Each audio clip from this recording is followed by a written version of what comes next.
Hola, buen día. Un saludo fraterno para todas, todos y todes.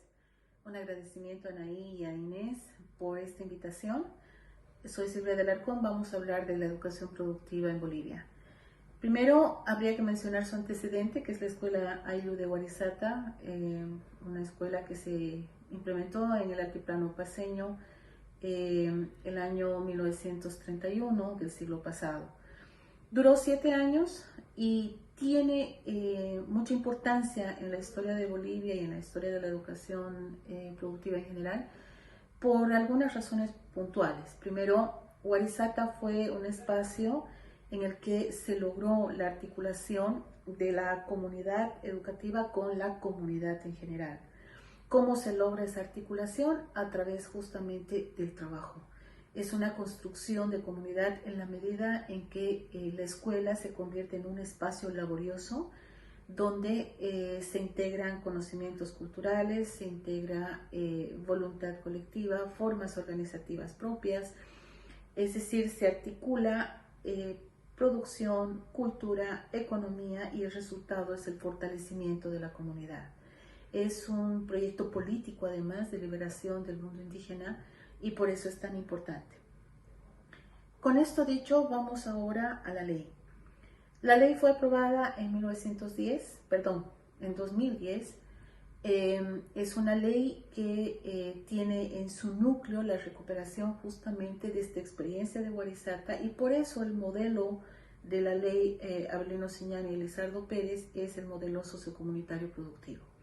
¿Qué implica el modelo sociocomunitario productivo? Implica, por una parte, recuperar, en palabras freirianas, digamos, esa educación en la vida, para la vida, y es una educación, ¿no es cierto?, que intenta recuperar además el espíritu positivo de lo que significa el trabajo. Articular la educación por una parte a un proyecto país, es decir, a la comunidad mayor, pero a través de una formación en y para el trabajo que recupere una ética laboriosa, es decir, la importancia de ver el trabajo como la fuente de la creación de la vida colectiva, tanto en términos diríamos así, materiales, pero también simbólicos, también culturales, también identitarios. Entonces, ese es el espíritu de la ley, ¿no?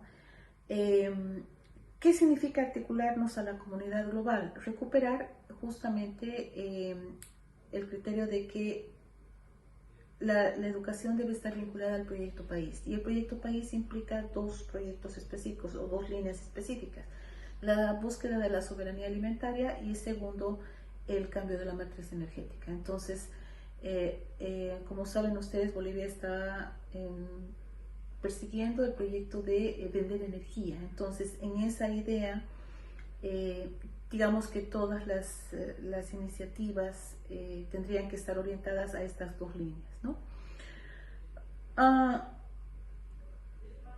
Inicialmente se pensó en construir unos domos para que ahí los estudiantes pudieran ir a formarse. ¿Por qué unos domos? Porque no es fácil pensar cómo en la escuela que está ubicada en la esquina de nuestra cuadra se puede implementar un proyecto productivo. No es sencillo pensarlo. Y mucho menos si consideramos que las unidades educativas se articulan primaria y secundaria, ¿no? Entonces, ¿cómo hacemos eso? Se pensó primero en la idea de los domos. Luego se pasó a un proceso de pensar la articulación más bien con los institutos técnicos, es decir, en Bolivia los institutos técnicos forman parte de la educación superior y la idea era que estos institutos técnicos fueran los espacios en los cuales, por lo menos en algunos rubros, los estudiantes pudieran ir a formarse, ¿no? Evidentemente no es mucho lo que se ha podido avanzar. Tomen en cuenta que entre la aprobación de la ley 2010 y la implementación de la ley 2017, ¿no? Pasaron 7 años en que el Ministerio de Educación se concentró en trabajar con las organizaciones de maestros, etcétera, la implementación de la ley, la formación del currículo base, y toda digamos, las condiciones, sentar las condiciones. En términos concretos, ¿qué es lo que se ha logrado?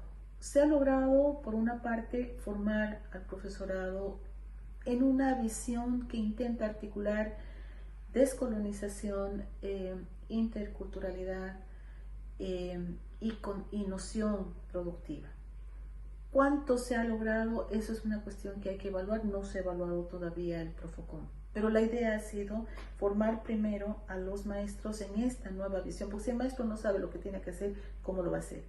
Segundo, se ha avanzado en fortalecer las estructuras organizativas de los estudiantes, de manera que en todos los colegios fiscales existan centros de estudiantes para representar a los estudiantes. También eso es nuevo, no tiene más de 2 años, ¿no?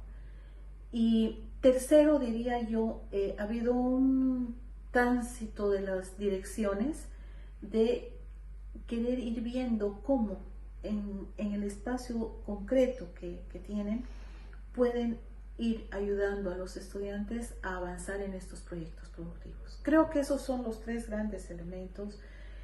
Parece poco, pero ha sido mucho en Bolivia por todo lo que ha requerido en términos de recursos económicos, humanos y también de lo que significa, digamos, el esfuerzo colectivo de un país por pensar cómo implementar una ley de este tipo. Muchas gracias.